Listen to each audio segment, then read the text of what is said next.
धनु राशि वालों के लिए 21 मार्च से लेकर 31 मार्च तक के लिए ग्रहों का योगायोग क्या कुछ दिखाता है। ज्योतिष विज्ञान के माध्यम से हम आपको बताने जा रहे हैं कि आपकी राशि के अनुसार से धनु राशि वालों क्या कुछ होने के योग हैं। यदि हम बात करें सबसे पहले 21 मार्च की, तो 21 मार्च के लिए ग्रहों का योगायोग दिखाता है कि आपके लिए समय बड़ा अनुकूल रहेगा। लाभ की स्थिति बनती दिखाई दे रही है। आगे बढ़ने का आपको प्रयास करना चाहिए और ग्रहों की स्थिति विशेष तौर पर आगे बढ़ने की स्थिति दिखाई दे रही है। लेकिन सुबह सुबह कोई आपको बेकार के काम में फंसा सकता है। इस बात का ध्यान रखना है कि बेकार के कामों से आपको बचने का प्रयास करना है।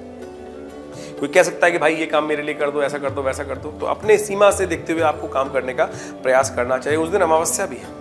विशेष तौर पर अपने पितरों के निमित्त कुछ तर्पण इत्यादि अवश्य करें और पितरों का आशीर्वाद लेकर काम करने का प्रयास करें। अगले दिन नववर्ष आरंभ हो रहा है, तो उससे पहले अपने पितरों को प्रसन्न करने के लिए ब्राह्मण भोजन, गौ को निमित्त ग्रास इत्यादि अवश्य कर देने का प्रयास करें। हनुमान जी का पूजन कर इस दिन अपने दिन को और शुभ कर सकते हैं, क्योंकि 11:58 पर चंद्रमा मीन राशि में प्रवेश कर जाएंगे। गजकेसरी योग बनाएंगे।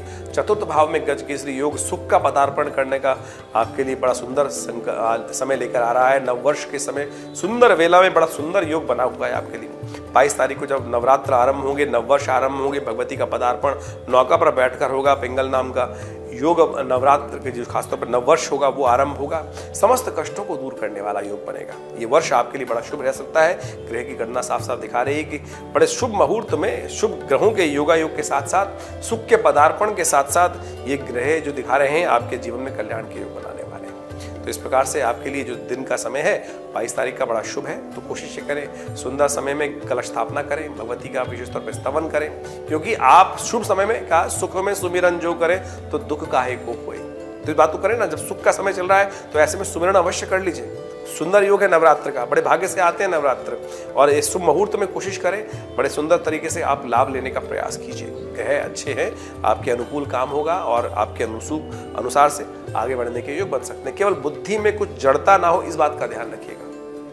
कई बार क्या होता है, भाग्य में राहु चल रहे हैं इस वक्त, आपके पंचम भाव में बुद्धि में राहु चल रहे होते हैं, तो क्या होता है बुद्धि में ग्रहण लगाने का प्रयास कर सकते हैं। उससे बचने का प्रयास करना है। जो ज्ञान गुरु दे रहे हैं उसके अनुसार से काम करें तो बड़ा शुभ योग बन सकता है। लाभ की स्थिति बन सकती है। इस बात का ध्यान रखते हुए काम करना है।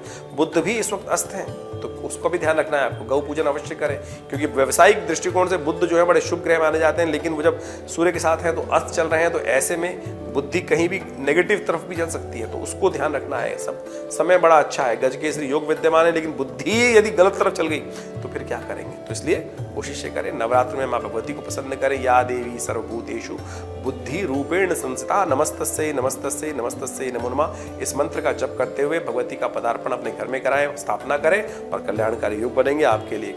यदि 23 तारीख की हम बात करें तो 23 तारीख को चंद्रमा जो है वो मेष राशि में प्रवेश करेंगे, और मेष राशि पंचम भाव में है, और पंचम भाव में शुक्र के साथ जिस प्रकार सुंदर योग बनाएंगे वो भी आपके लिए लाभ की स्थिति बन सकती है। आगे बढ़ने के रास्ते प्रबल हो सकते हैं। तो ऐसे में विशेष तौर पर शाम के समय उस दिन बड़ा सुंदर योग बन रहा है। चंद्र दर्शन होगा द्वितीया के दिन।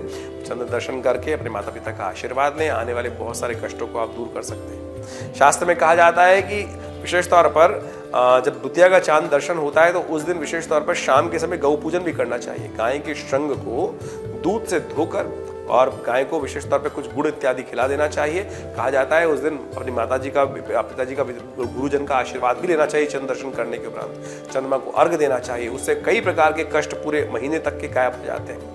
तो ये सुंदर योग बन रहा है। 23 तारीख के शाम के समय अवश्य करने का प्रयास करें। तो 24 तारीख में भी चंद्रमा जो है वो आपके मेष राशि में रहने वाले हैं, और आपकी बुद्धि के अनुसार से अच्छे लाभ की स्थिति बन सकती है। बुद्धि में बहुत सारे नए विचार आ सकते हैं, लेकिन राहु वहां लगातार विद्यमान चल रहे हैं, तो इसलिए उसमें थोड़ी क्षीणता हो तो उसके लिए काम कीजिए, मूली का दान कर दीजिएगा अवश्य। कभी कभी ऐसे समय में, क्योंकि राहु तो अभी काफी लंबे समय से चलेंगे, तो एक छोटा सा उपाय नोट कर लीजिए कि कभी कभी शाम के समय भगवान शंकर के मंदिर में जाकर एक आध मूली का 2-4 मूली ले जाकर दान कर दिया, तो राहु के जो नेगेटिव इफेक्ट हैं वो दूर हो सकते हैं। बिल्ली को दूध पिला दीजिए, ये सब भी काम कर सकते हैं। क्योंकि बुद्धि में यदि समस्या उत्पन्न हो जाएगी तो कई बार क्या हो ना, 7:30 खत्म हो चुकी है, अभी उसका ताप पूरी तरह समाप्त नहीं हुआ है, तो ऐसे में आपको इस उपाय को अवश्य करते रहना चाहिए कि समय समय पर उसका लाभ प्राप्ति हो सकती है। तो मेष राशि में चंद्रमा जो है वो करीब करीब 2 दिन रुकने वाले हैं, और उसके बाद वृषभ राशि में प्रवेश करेंगे 25 मार्च को शाम को 19:28 यानी 7:28 पर। यह समय थोड़ा सा भारी दिखाई देता है, तो ऐसे में अपने स्वास्थ्य का ध्यान रखते हुए काम करने का प्रयास करना चाहिए।